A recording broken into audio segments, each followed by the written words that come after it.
For something that started as a small cottage industry, Scotch whisky has seriously outgrown its humble origins. The malts now travel far and wide, accompanied by devoted brand ambassadors.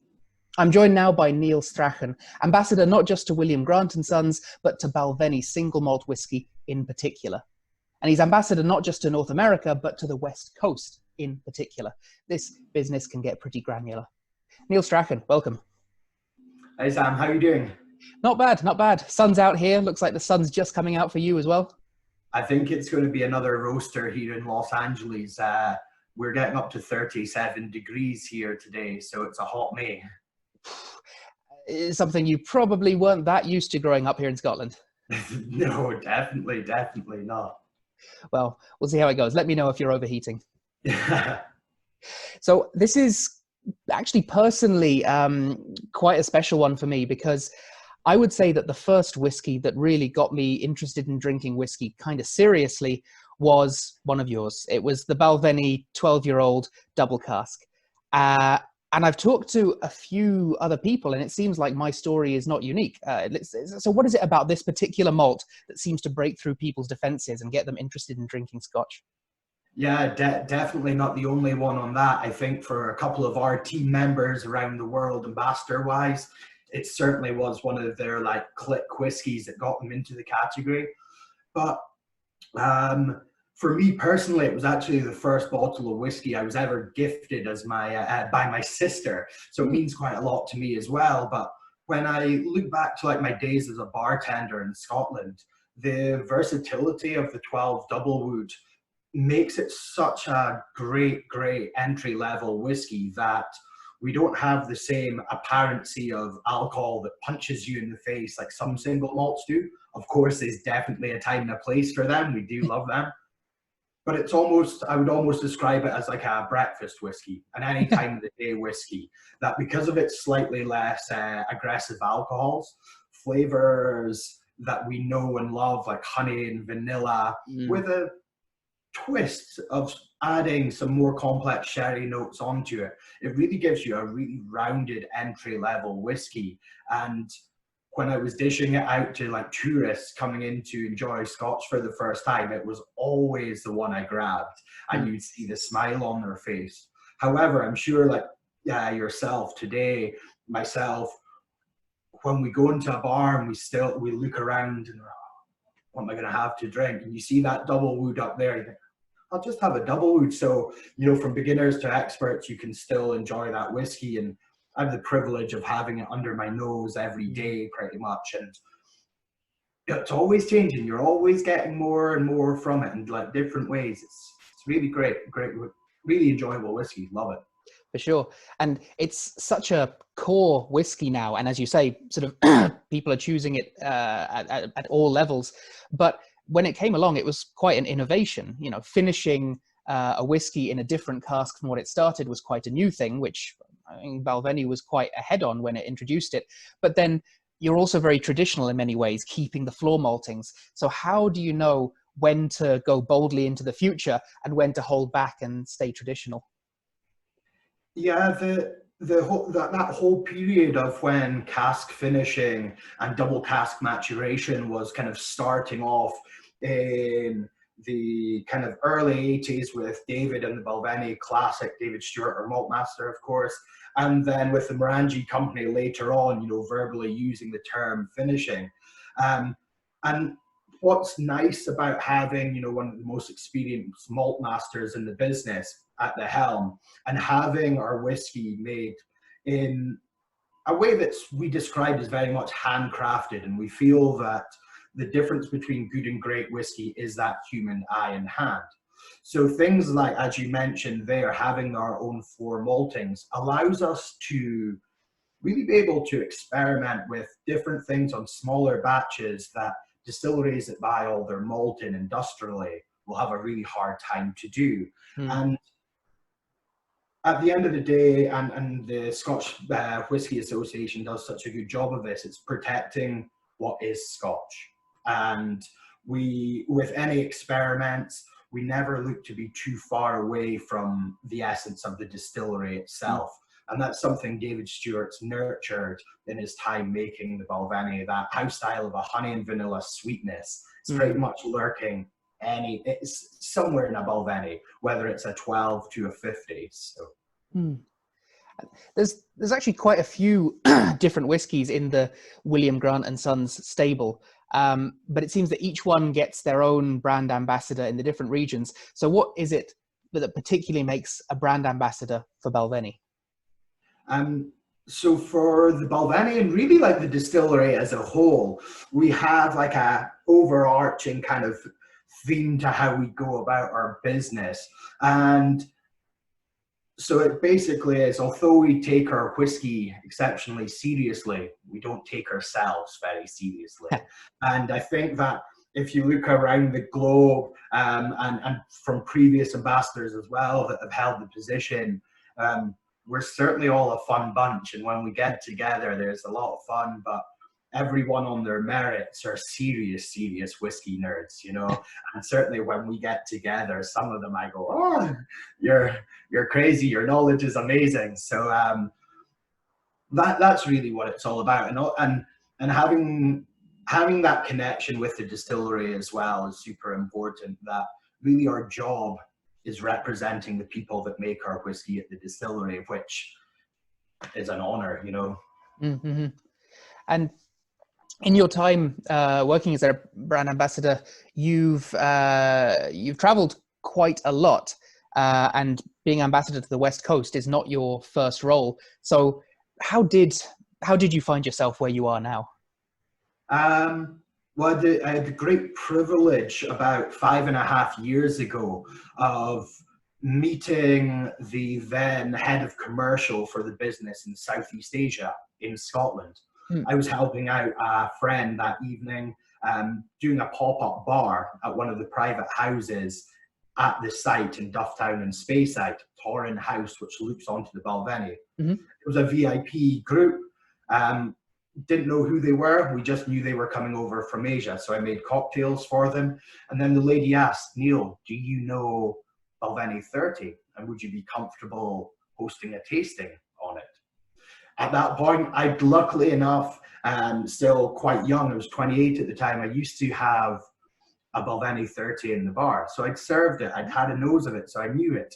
So refreshed my memory, hosted a tasting of that 30 to them. And with that, and that was all before dinner, essentially. And just before dinner, she presented her business card to me. And this was like a dreich Sunday night up in Dufftown. And I get the card presented, and she asked if, I don't know what you're really doing, Neil, but if you're interested in moving to Singapore, I've been looking for an ambassador for the Balvenie. Wow. So, you know, at that moment, I played it cool, you know.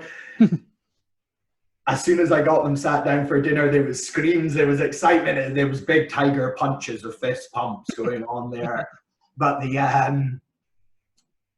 that process started. 6 job interviews later, just after Chinese New Year, I was heading out to Singapore to start representing the distillery. And I had the great privilege of being based in Singapore for 4.5 years. And the Singapore whiskey industry is, the bar scene and the knowledge there is amazing. I got to try some incredibly rare whiskey out there, which was amazing for me personally, just as a whiskey geek. And then after 4.5 years, there was an opportunity to take the West Coast of America. And it's a very different market. You know, single malt has a long history here in the West Coast. So instead of like developing the brand from the ground up in Southeast Asia, it's more mature here. So we're getting to do some different styles. And I really moved over here because of the mountains. I was missing them in Singapore. So. Sure. So that's how I got here today. And you say that the West Coast has kind of some experience with single malt whiskey already, but of course it's the role as West Coast ambassador is distinct from East Coast ambassador. Would you say there's a difference between whiskey drinkers on the American East and West Coasts, or even in the center? Yeah, so You know, for my role, I'm so fortunate that the people that come to Balvenie tastings, and generally whiskey tastings mostly, are nice people.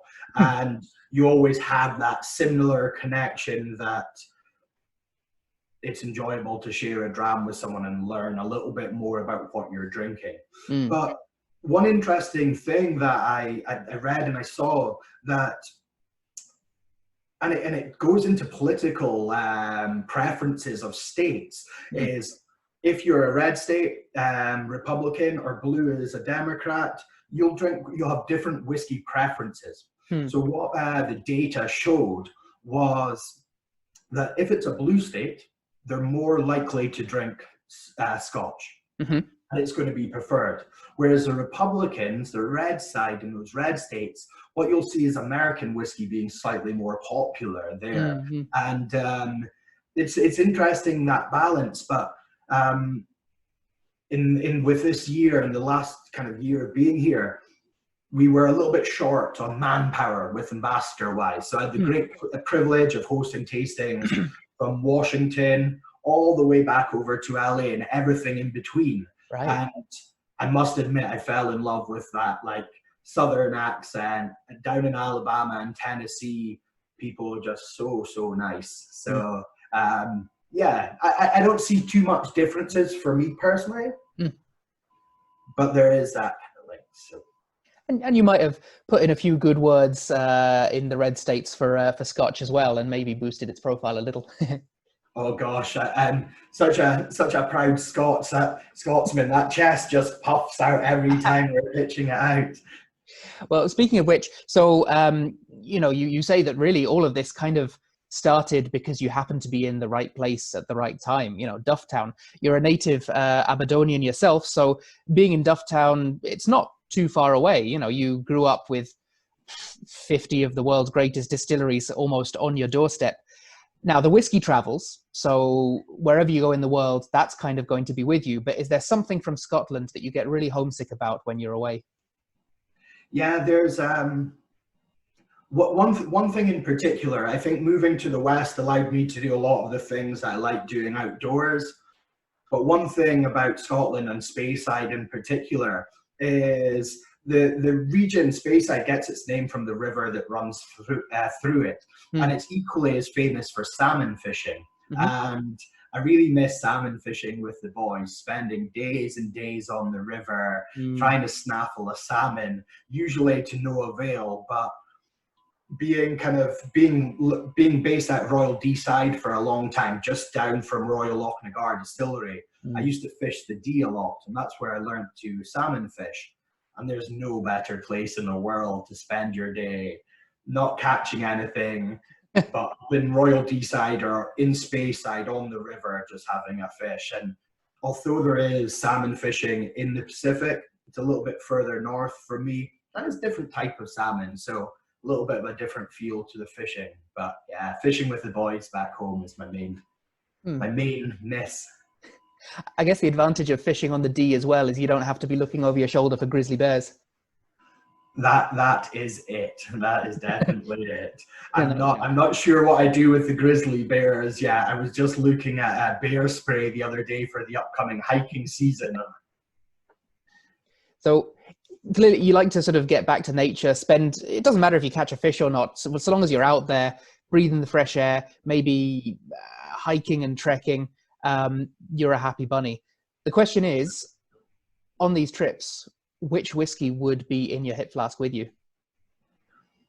Ooh, good question. I think if we're out in the wilderness in Scotland, as we know, if we're hiking up in the Cairngorms, the weather can change like that. And it can be the most glorious of days. And then it turns very, very quickly. So if you're hunkered up in a bothy or you're out up in the hills, I think you're needing high ABV. Something just to warm you up from the inside, something that's going to give you a little bit of bang for buck in your hip flask. So for me on that front, bottle sitting down here, prepared, ready. But the 15-year-old single barrel. Oh yeah. So, and a sherry bomb as well. The Balvenie, majority of our spirit is aged in ex-bourbon cask.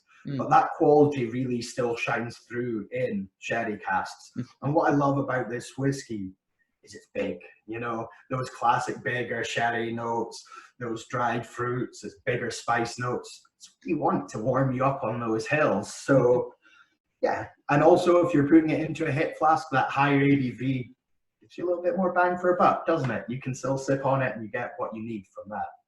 Yep, So that speaks pretty clearly. single barrel. And then I guess the obligatory question, because it's a little different from the Bothy whiskey, but the Desert Island whiskey, would that be the same, or would you choose something different? No, definitely a different whiskey for that. And you have to think strategically, I think, on that front. You're going to be on a desert island for a long time. You don't want a bottle of whiskey that's just going to last you one night. It could be a good night on that desert island, but it's going to take a long time for you to rehydrate after that one, I would imagine. So thinking in that fashion, I would go with the Balvenie 30. Obviously a whiskey that's exceptionally close to my heart because I'm here because of that whiskey essentially. But every time I get to drink a Balvenie 30, which I get more opportunity in America actually than I ever did in Asia. But every time that we were cracking open a bottle for marketing purposes, I always had someone from the distillery over, David Stewart over, or Ian McDonald, our former head cooper. So we had an excuse to be opening these kind of things. So it still remains exceptionally special. And when you think of liquid that's been sitting there for 30 years, that age is, and the development of flavor that comes on it is just so special. So if I'm on a desert island and wanting something just to perk me up, make me happy, smile, think of the good times, and give me real bang for buck on flavor. The desert island whiskey is the Balvenie 30. Beautiful. Well, so that's lovely. And I think I'd like to round this out by asking you, once this lockdown is all over, what are future plans, both for you and maybe for Balvenie, if you can speak on that? For myself, I think really just getting out there and seeing my market. Last year was so busy. The planning for this year, I'm a big lover of food and drink, and the plan for this year was really to go out and do some crazy whiskey pairing events, really big conceptual stuff, taking over restaurants, playing with people's senses. It's going to be a little bit hard at the moment to do that. So we're looking at kind of just ways of just having fun with you guys at home at the moment and trying to educate people on what we do.